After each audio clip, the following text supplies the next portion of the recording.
Buenos días a todos, a los que estáis aquí presencialmente y a los emprendedores que nos acompañan en streaming. Para nosotros desde hoy es un placer, ¿no?, acoger hoy a ENISA, que es una entidad hermana, en la presentación de este informe de valoración del impacto económico y social de los préstamos de ENISA.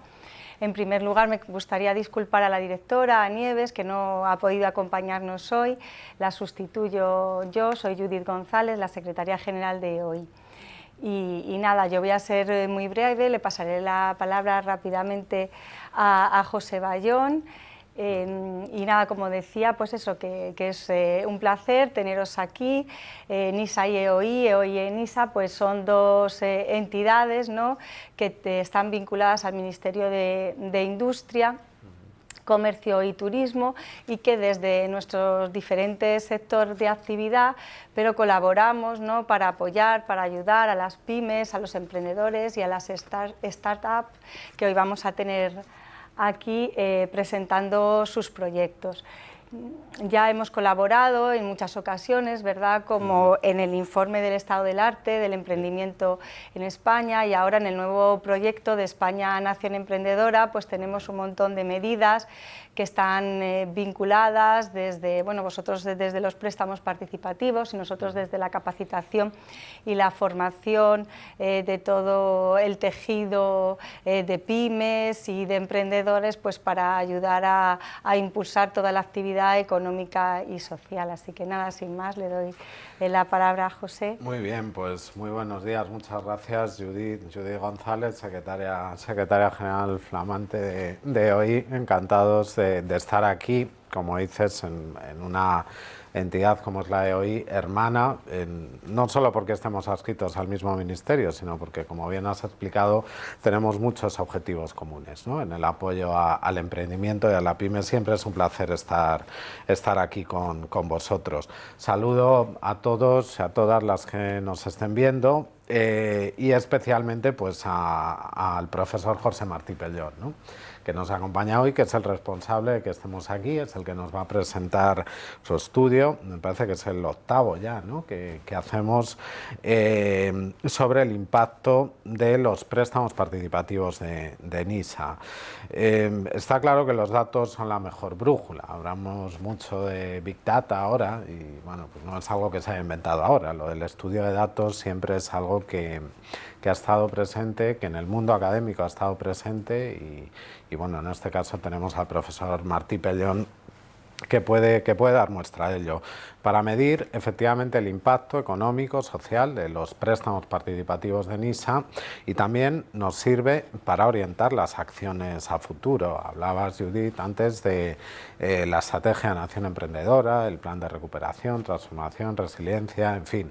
Todo esto necesita datos por detrás que nos ayuden a orientarnos, y es muy importante por eso para nosotros este estudio, que, como digo, es el octavo año y bueno, pues José Martí Pellón es ya uno más del equipo ENISA, ¿no?, por la importancia que tiene su estudio. Analizamos, y nos lo contará él después, 3.562 empresas con préstamo ENISA y 701, un poquito más de 700 millones de euros. Y además este año lo hacemos también con una perspectiva novedosa, siempre nos incluye alguna novedad el profesor Martí Pellón, referente a lo que es la recaudación fiscal que genera la actividad económica. Una recaudación fiscal y financiada que contribuye evidentemente a la generación de riqueza y empleo, y que por sí misma pues ya cubre en muchos aspectos otros posibles préstamos fallidos que pueden tener estos préstamos y estas líneas de financiación de ENISA dotadas por el Ministerio de Industria, Comercio y Turismo. Bueno, como digo, va a ser el profesor Martí Pellón quien nos lo cuente ahora, y quien es el protagonista, obviamente, del informe y de este acto de hoy, junto con Gemma Prenafreta y Carlos Rivera, a los que agradezco también que nos acompañen hoy. Son los fundadores y CEOs de Sarify y Clicars, dos empresas apoyadas, financiadas en sus inicios por ENISA y que son desde luego la mejor muestra de que esos datos que nos cuenta el profesor Martí Pellón todos los años tienen cara, ¿no? Tienen cara, tienen una realidad y tienen un impacto económico y social.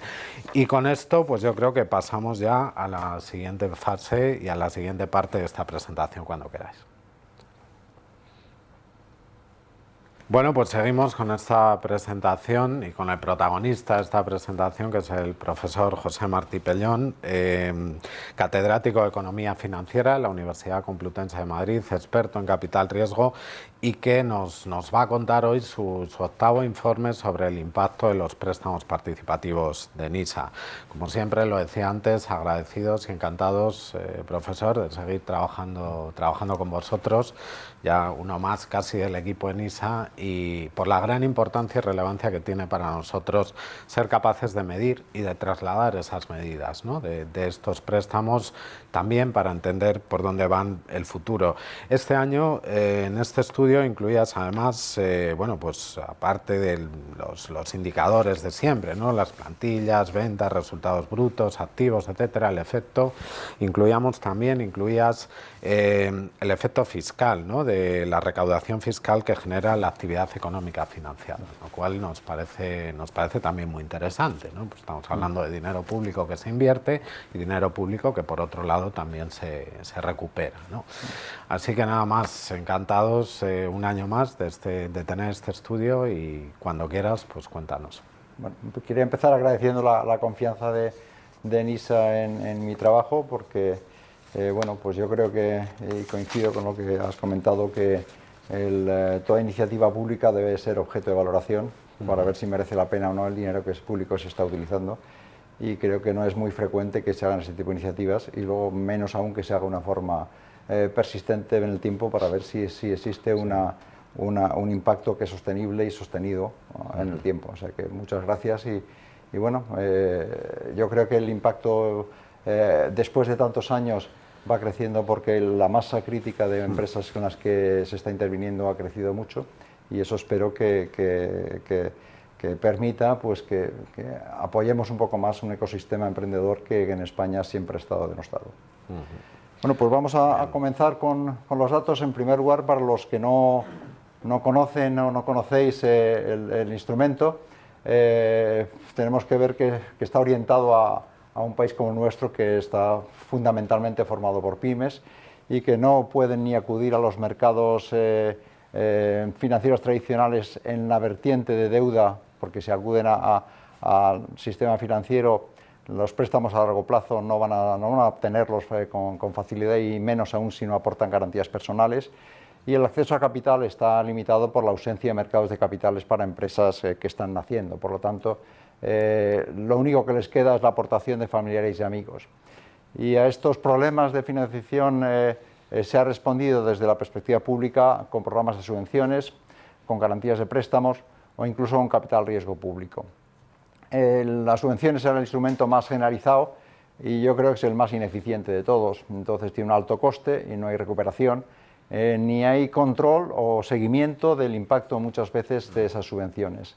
Y eso no me parece adecuado, porque no es el mercado el que asigna ese dinero, sino se asigna con criterios puramente administrativos. Las garantías de préstamos son una ayuda, especialmente para inversiones concretas o para incluso financiación circulante, y en este sentido el ICO está desarrollando un papel importante, pero no son suficientes para el desarrollo de empresas en etapas iniciales. Y el capital riesgo directo público, el problema que tiene es que se enfoca a un número muy limitado de empresas y el coste de gestión es muy elevado para la administración pública. Por lo tanto, es poco efectivo en términos de la inversión que se está realizando y el número de empresas que son afectadas o se benefician de ello. Salvo quizá el apoyo público indirecto que se está viendo ahora a través del programa de Fondico Pyme, en donde se apuesta por capitalizar a fondos de gestoras privadas. Y yo creo que esa iniciativa es mucho mejor. Por lo tanto, una iniciativa mucho más generalizable debería ser o es el préstamo participativo. ¿Por qué? Porque en primer lugar el coste financiero para las empresas en primeros estadios es más limitado, porque es un coste que tiene dos vertientes. Una vertiente que es fija independientemente de cómo esté la empresa, y es un tipo de interés razonablemente bajo, y luego una participación en beneficios con un tope que ayuda a recuperar para la administración pública parte del dinero que aportó al apostar por negocios con altísimo nivel de riesgo, pero que algunos de ellos salen adelante, no solo salen adelante, sino que crecen, como luego veremos, de una forma significativa. En segundo lugar, frente a una aportación en capital en negocios que no son fácilmente valorables, el préstamo participativo no es una emisión de acciones y no implica una valoración, no requiere una valoración ni requiere una dilución de los accionistas originales, que es muy frecuente en empresas que están en etapas iniciales. Y también una característica que hay que destacar en el préstamo participativo es que requiere un compromiso cierto de los promotores, ya que solamente se va a aportar ese dinero si ellos aportan capital por su cuenta, de forma que están mostrando su compromiso por el proyecto. Y en cuanto a las características coste-beneficio de esos préstamos participativos, en primer lugar, por encima de lo que podemos, precisamente por lo último que he comentado, de ese compromiso directo del emprendedor con una aportación similar a la que haga NISA, hay una mayor expectativa de recuperación que la que tendríamos en un préstamo ordinario sin garantías, que es como es el caso de NISA, porque es un préstamo sin garantías. Y luego, por otro lado, frente al capital riesgo público, el universo al que se dirige el préstamo participativo es muchísimo más amplio que el del capital riesgo público, y por ello se puede incluir un abanico de empresas mucho más amplio que se van a beneficiar de ese instrumento, que no encajarían en el perfil de inversión de capital riesgo, incluso público. Y por último, pues como hemos visto hasta este año y como vamos a demostrar ahora, después de 8 estudios realizados, el impacto es significativamente positivo en todos los órdenes que hemos analizado, e incluso en la recuperación de los recursos públicos que se utilizaron en los préstamos originales. A efectos de analizar el universo considerado, vamos cada año añadiendo un año más de préstamos. Cada estudio añadimos un año más de préstamos. Este año hemos incluido el año 2016, con lo cual todo el abanico de 2005-2016 es considerado históricamente, de forma que la mayor parte de esos préstamos originales ya han sido devueltos, y aún así seguimos viendo qué pasó con esas empresas. Hay distintos programas en los que se interviene, y el horizonte de análisis es dos perspectivas: uno 3 años, medio plazo, y otro a término, que es hasta los últimos datos disponibles, que serían los datos de 2018. Y lo que pretendemos analizar distintas cosas. Primero, crecimientos absolutos, que el problema que tienen es que una o dos operaciones pueden mostrar unos crecimientos mientras que el conjunto no mostrarlos, así que por eso vemos también crecimientos relativos. Y hace varios años ya añadimos algo que es lo que más trabajo cuesta, que es encontrar empresas similares a las que recibieron en NISA en el momento de recibir en NISA, y que, sin embargo, no recibieron ese tipo de préstamos. Lo llamamos grupo de control, para ver en qué medida el crecimiento diferencial es significativo o no. El universo, como digo, va creciendo cada año. Entonces ya tenemos analizados 4.836 préstamos hasta 2016, que, como hay empresas que reciben más de uno, afecta a 4.348 empresas. Nuestro universo analizado de ese universo analizado alcanzamos una muestra del 82%, es decir, ya 3.562 empresas que recibieron en total 701 millones de euros. ¿Cómo eran estas empresas? Pues desde que en 2010 se arrancó el programa de jóvenes emprendedores, se ha visto una evolución de una mayor dedicación a empresas consolidadas hacia una dedicación a empresas en proceso de arranque, de forma que casi 3/4 partes de las empresas receptoras son empresas en proceso de arranque, mientras que antes, pues como digo, eran más de la mitad.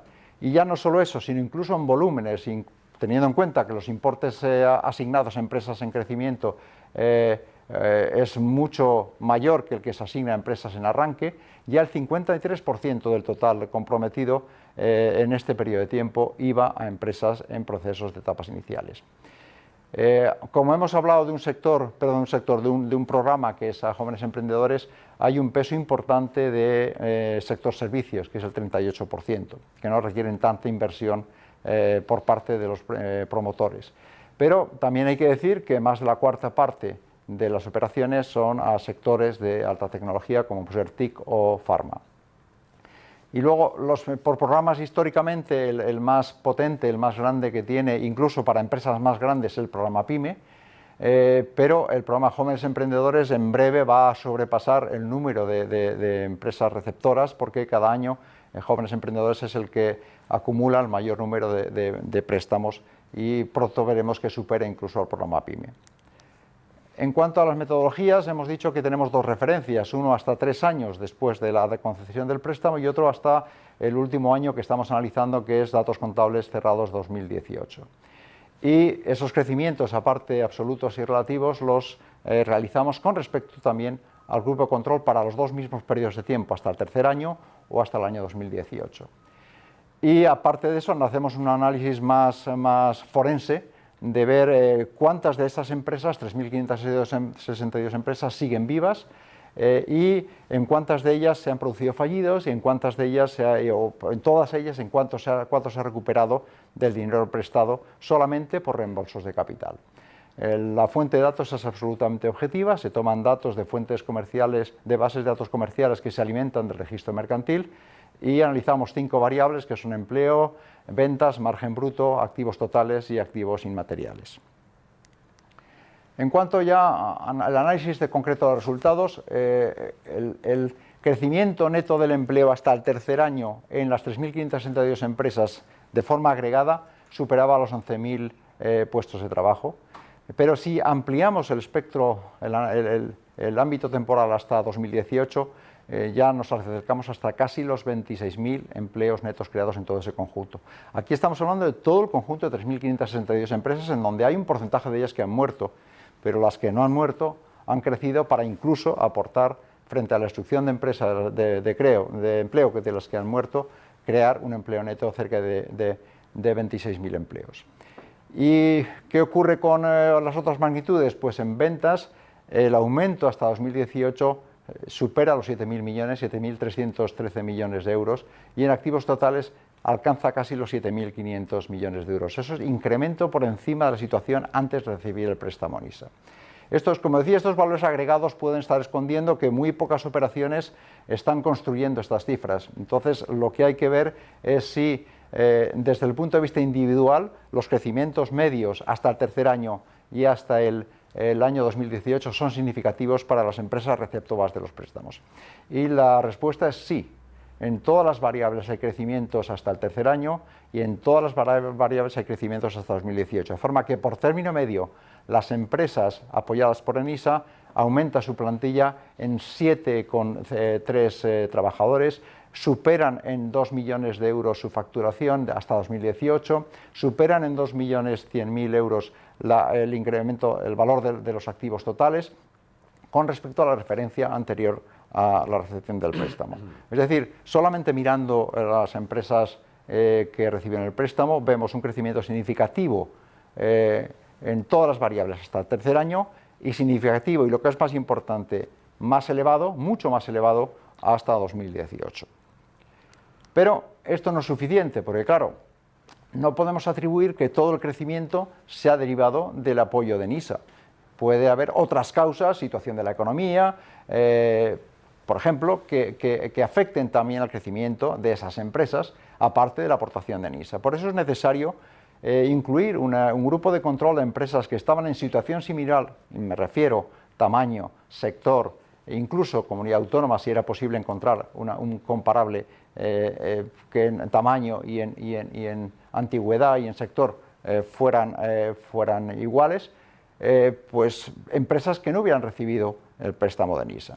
Y vemos que nuevamente en todas las variables tenemos crecimientos significativos en el caso de la observación hasta el tercer año, y en todas las variables vemos una diferencia significativa en los crecimientos hasta el año 2018. Es más, hay que apuntalar que hasta 2018 el crecimiento es de 7,2, lo que significa que prácticamente no hubo crecimiento significativo en empleo en las empresas no apoyadas por ENISA. O sea que se ven unas diferencias muy elevadas con respecto al grupo de control, tanto hasta el tercer año como hasta 2018, lo que implica que el instrumento es efectivo a medio plazo y el instrumento es aún más efectivo y es persistente a largo plazo. Como decía, no solamente miramos los crecimientos, sino también de una forma forense analizamos qué ha pasado con las empresas, y de ahí que pretendemos identificar los casos de éxito elevado, y hemos identificado como casos de éxito elevado a 157 empresas que solamente ellas acumulaban hasta 2018 un crecimiento de 24.300 empleos. O sea que hay una concentración en 157 empresas en una gran parte de esa creación de empleo, pero precisamente lo que se trata con este tipo de programas que atacan el ecosistema desde abajo es encontrar esas pocas empresas que van a poder conseguir alimentar o construir las grandes empresas del futuro, y aparte de ello mantener un sistema de pequeña y mediana empresa que se mantiene gracias a estos apoyos iniciales recibidos de ENISA. También analizamos cada año, solamente con las perspectivas de los préstamos de los 4 años anteriores, qué empresas tienen la posibilidad de transformarse o pasar al escalafón de las anteriores, y son 68 en el estudio que hemos analizado. Desde el ámbito negativo hay que considerar que el 39% de esas 3.562 empresas no seguían funcionando a mediados de 2020, es decir, habían desaparecido. ¿Y esto es preocupante? Pues no es preocupante. En cualquier ecosistema no todos los organismos evolucionan, y de hecho en mi experiencia de capital riesgo, que es de la que provengo para después haberme centrado en ENISA, lo normal es que las empresas apoyadas en etapas iniciales en un 50-60% desaparezcan. Por lo tanto, estamos en un rango de fracaso que está muy por debajo de la actividad de capital riesgo, cuando es un riesgo similar, que son empresas fundamentalmente en etapas iniciales. En cuanto al coste, bien, nosotros hacemos un análisis de qué se ha recuperado de estos préstamos en los primeros años, y en concreto hasta julio del 2020 estos préstamos analizados en 3.562 empresas, vemos que se habían recuperado casi 400 millones de euros de los 734 comprometidos. Perdón, esto no afecta a las 3.562, esto afecta a toda la población de las empresas, de empresas invertidas por ENISA. O sea, este dato es para el conjunto de las empresas apoyadas por ENISA, y estamos hablando de un 54% recuperado hasta julio del año 2020, cuando hay que tener en cuenta que muchas de estas empresas son préstamos a 7-9 años, todavía están en fase de reembolso de principales. Lo que implica esto, de momento, sin considerar que esto ya es un coste, un compromiso, no un coste, de 27.000 euros por cada empleo creado en este periodo de tiempo. Y que si consideramos no los 734 millones, sino los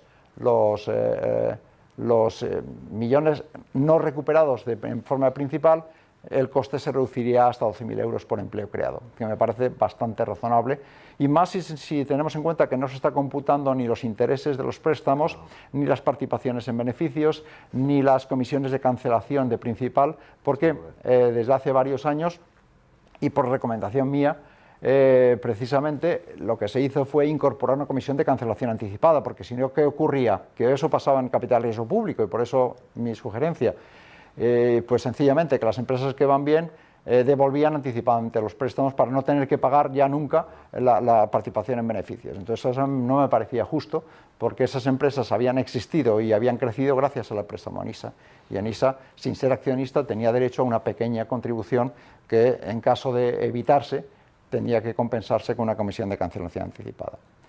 Pero aparte de esto, pues este año se me ocurrió decir que realmente no hay coste.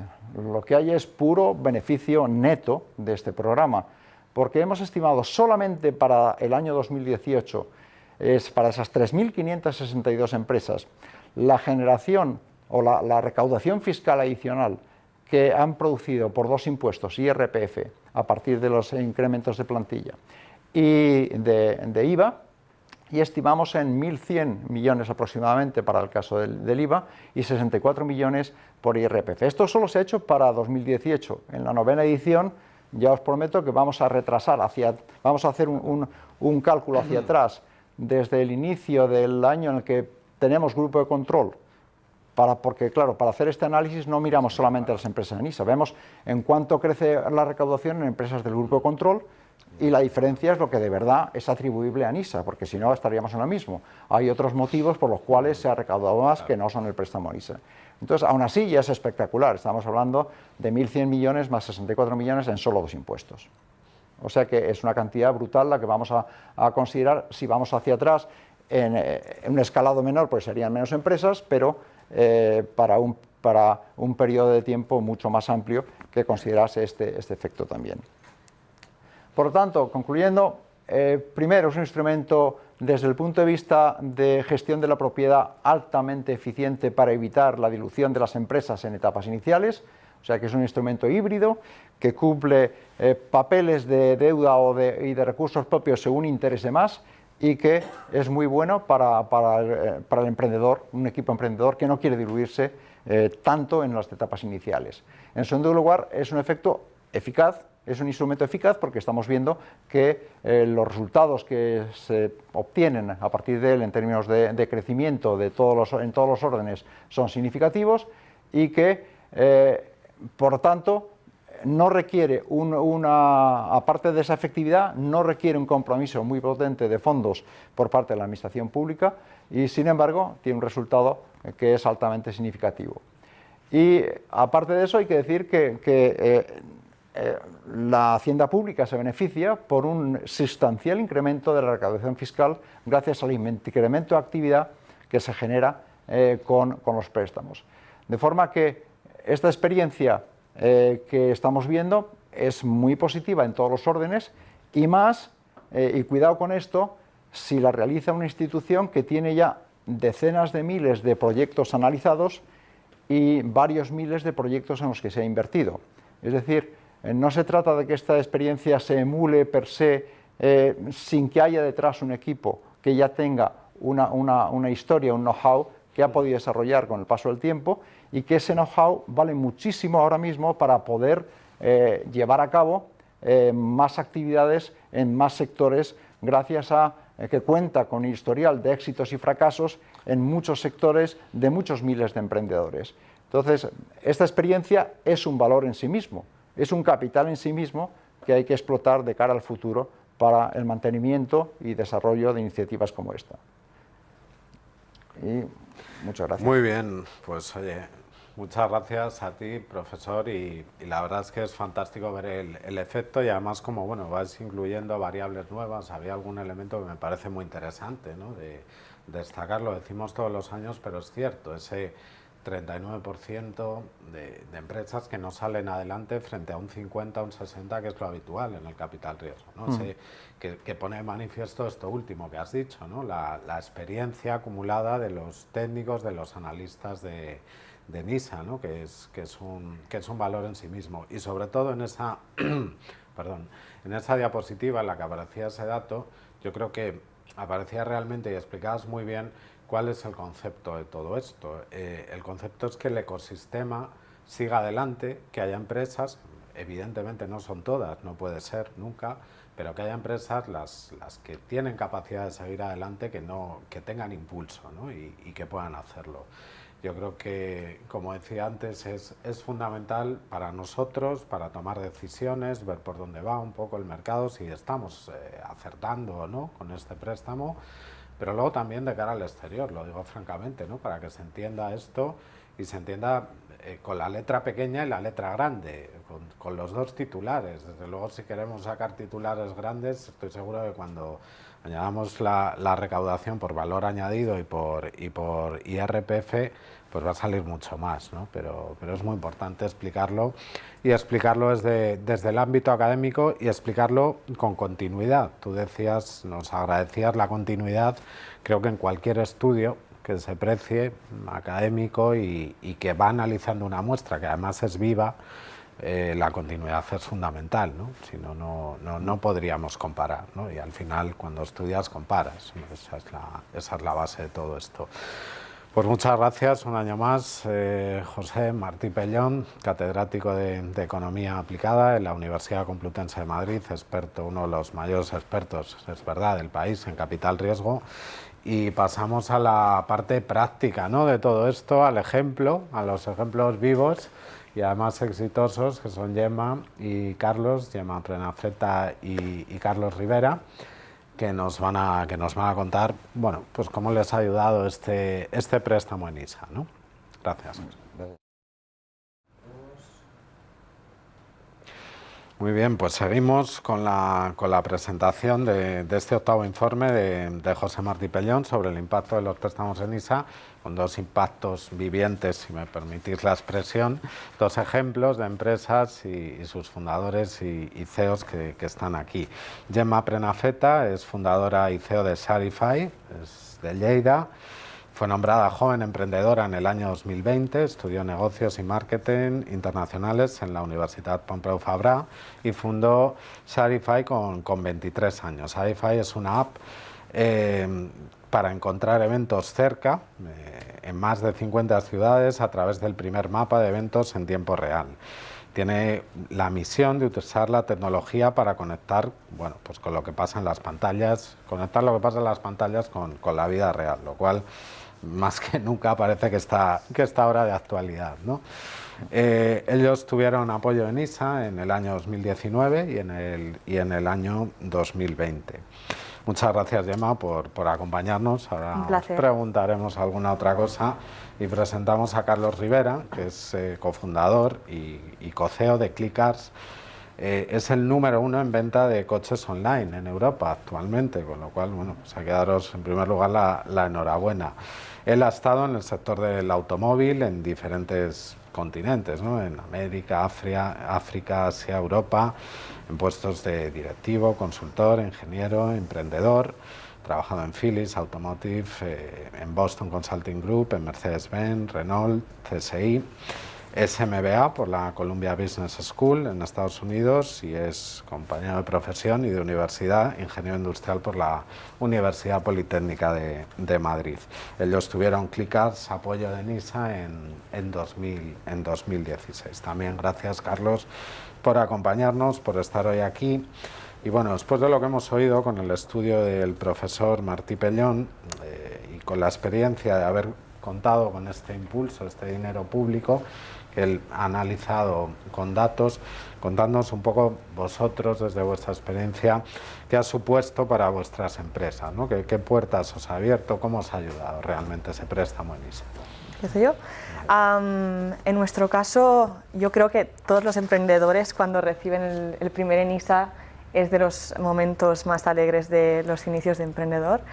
En nuestro caso fue el primer ENISA fue de estos 30.000 para la ronda de 150 y era un estadio súper inicial en el que por la aversión al riesgo que hay en rondas de inversión ayudó mucho tener el apoyo de INISA para complementar la primera ronda de Business Angels muy pequeñitos que prácticamente no son profesionales, ¿no? Entonces fue decisivo. Y luego para la segunda realmente hay dos cosas muy buenas de NISA, que el primero obviamente es la caja, como bien explicabas, nos ayuda a complementar a la ronda de capital privado y a no diluirnos tanto, pero después es la marca. El hecho de que haya entrado un ENISA a un estadio inicial ayuda mucho a que en la siguiente ronda sea más fácil cerrarla. Así que en nuestro caso fue decisivo. Yo sé que no hubiéramos llegado hasta aquí sin contar con los ENISAs. Muy bien. Sí, Carlos. sí.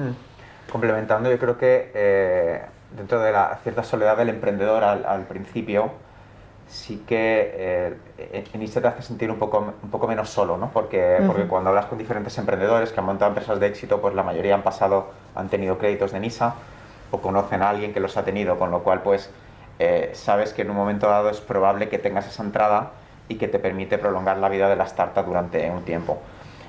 Nosotros la suerte que tuvimos fue que tuvimos capital desde el principio, bastante capital, pero de nuevo, al tener ENISA nos prolongaba la vida de la empresa, con lo cual pues siempre ayuda. ¿Y conseguisteis financiación bancaria ya a largo plazo o todavía no?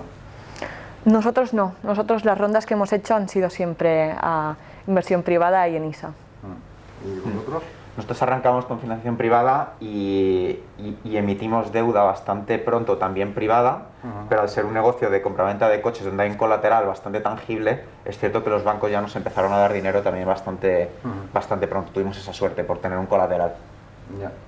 Muy bien. Es que eso sí que yo lo he hecho con números, pero quería preguntaros si realmente eso se acaba consiguiendo a medio o largo plazo. O sea, que el efecto de reputación de NISA nos permite conseguir hacer al mercado bancario tradicional a partir de un cierto momento. A lo mejor todavía estáis muy jóvenes, muy joven vuestra empresa, pero a partir de una cierta dimensión sí, eso facilita el que lleguéis al sistema bancario tradicional también para poder mantener ese ritmo de crecimiento después, ¿no?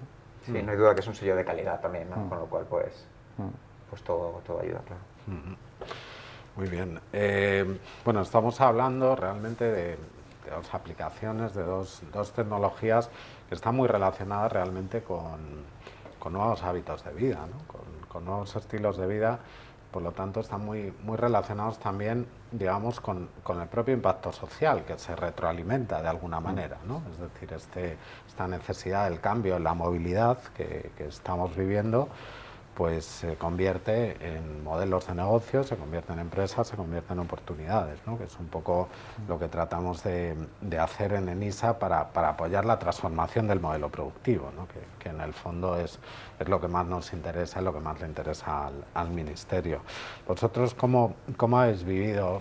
Contadnos un poco esa experiencia de ver el impacto social y el impacto económico, ¿no? De analizar, ser capaces de analizar pues cómo cambia la movilidad y que se os ocurra que podéis plantear vuestra aplicación o vuestra página, vuestra plataforma para venta, ¿vale? Compra-venta.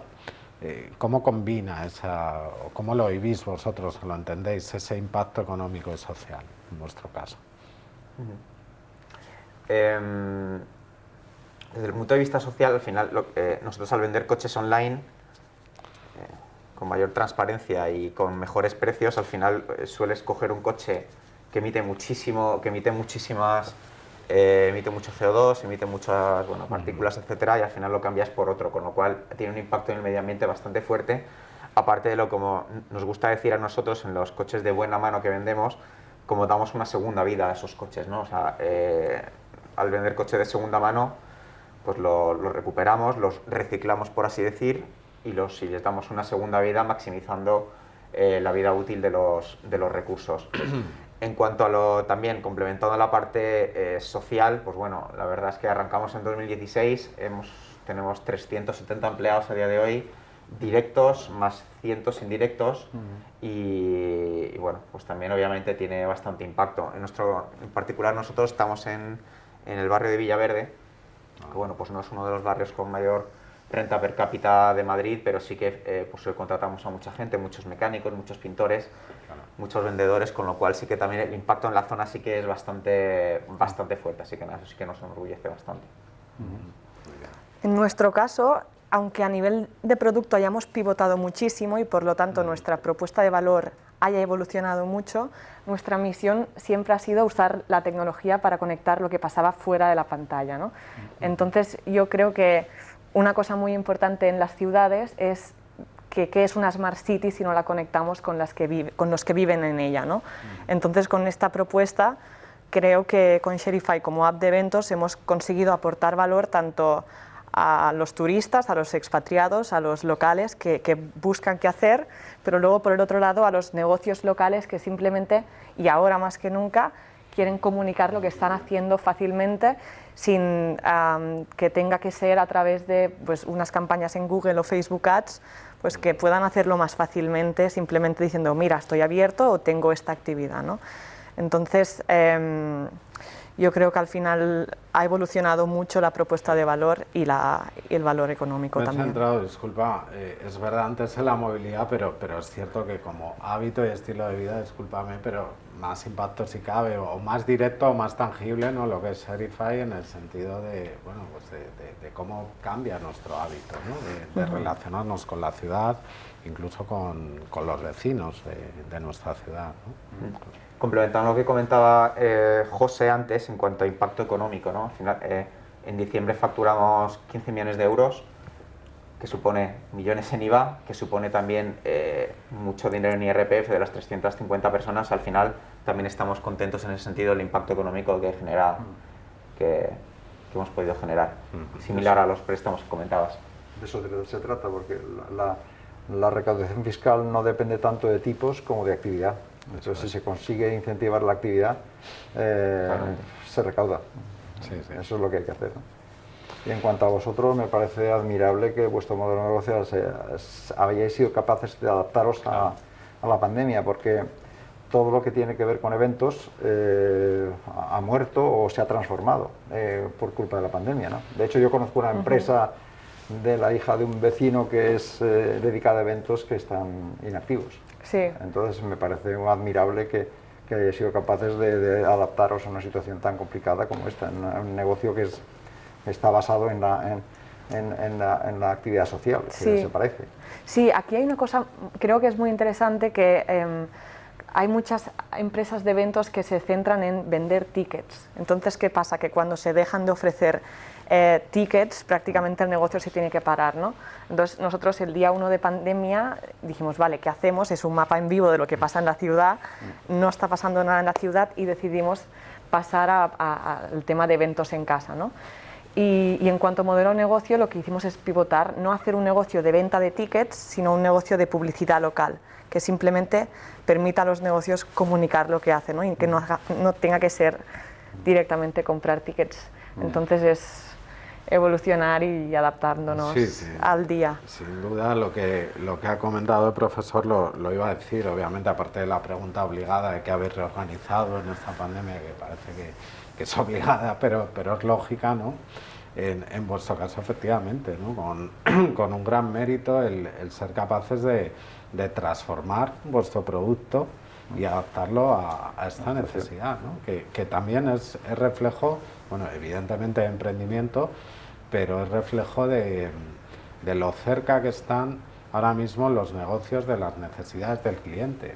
Cada vez está más cerca, ¿no? Y a lo mejor yendo más al automóvil, que puedo conocer por experiencia propia, esto de la ingeniería en un sitio, la producción en otro, todo, no, o sea, esto ya está muy relacionado, ¿no? Es casi el cliente el que en tiempo real te está diseñando el producto, ¿no? Eso es lo que habéis sabido leer, ¿no? en esta pandemia.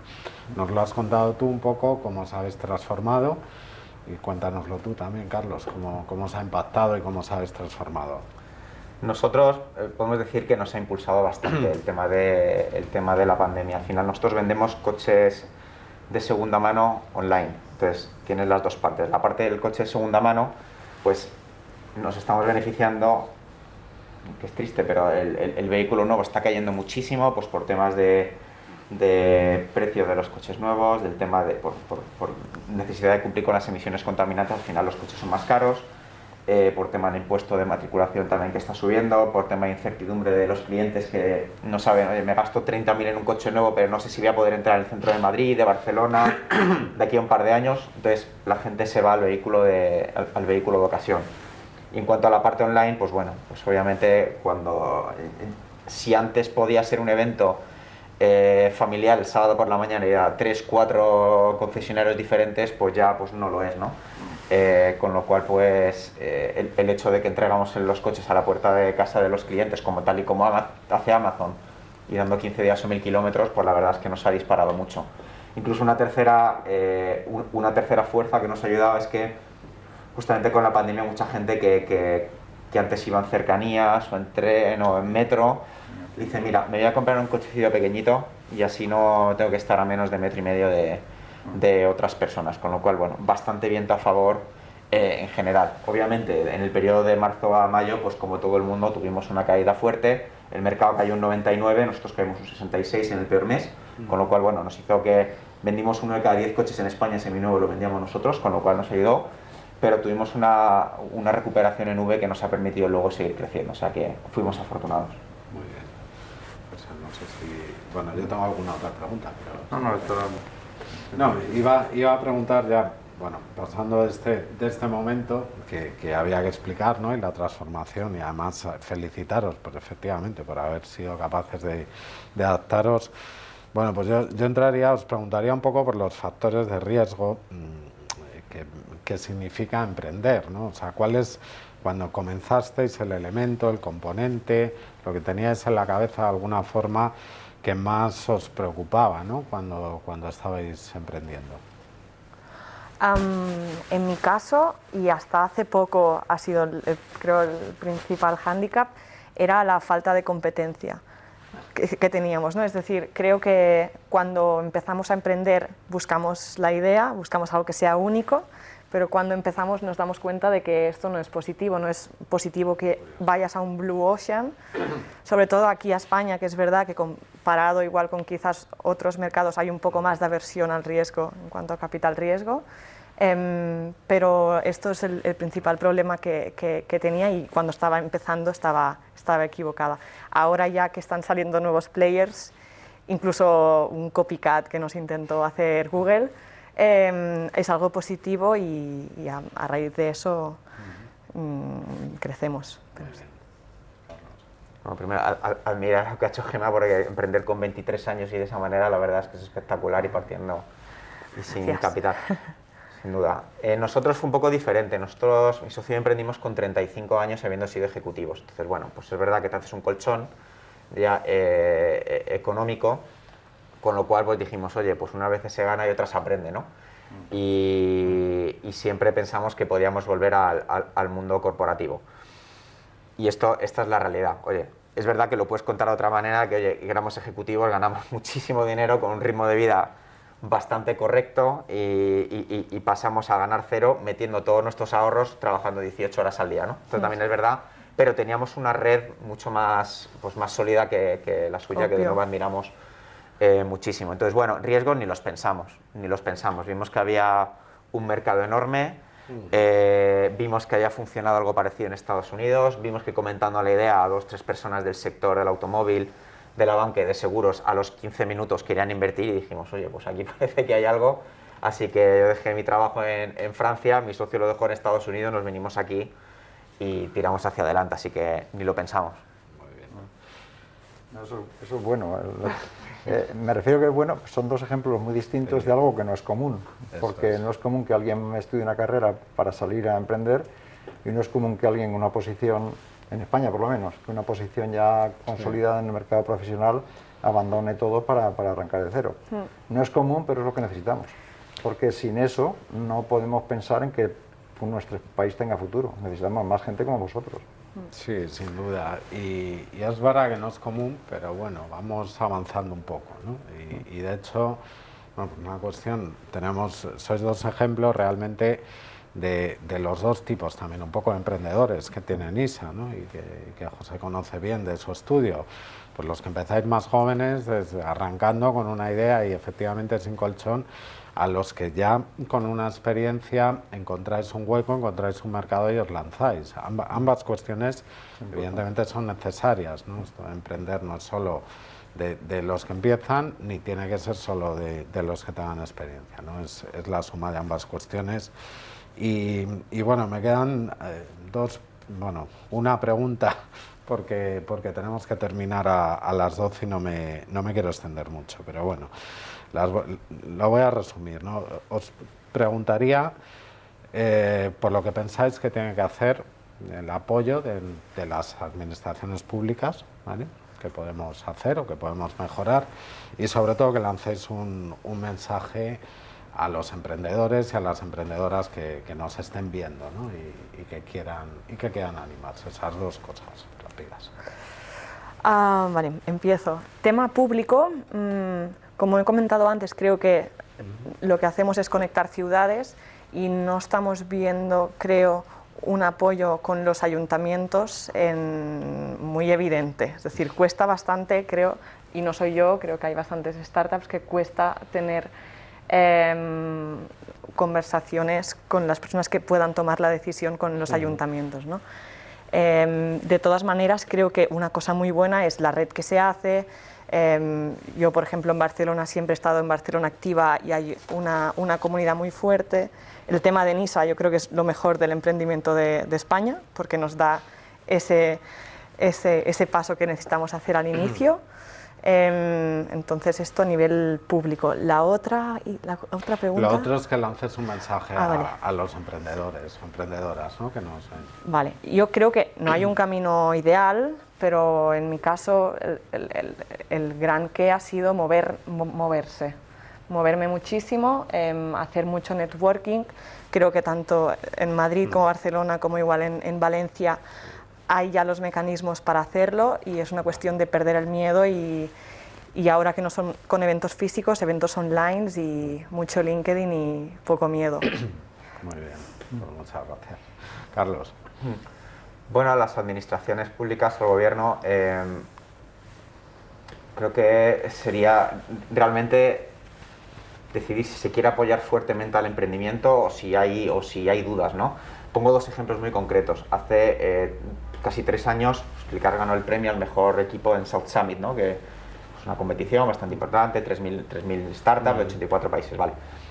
Entonces ese mismo día, pues el gobierno dio, bueno, pues fenomenal, que bien el emprendimiento, y eso por la mañana y por la tarde sacó un decreto fuerte en contra o no dialogando con Cabify acerca de conductores y de ciertas, bueno, pues de ciertos mecanismos que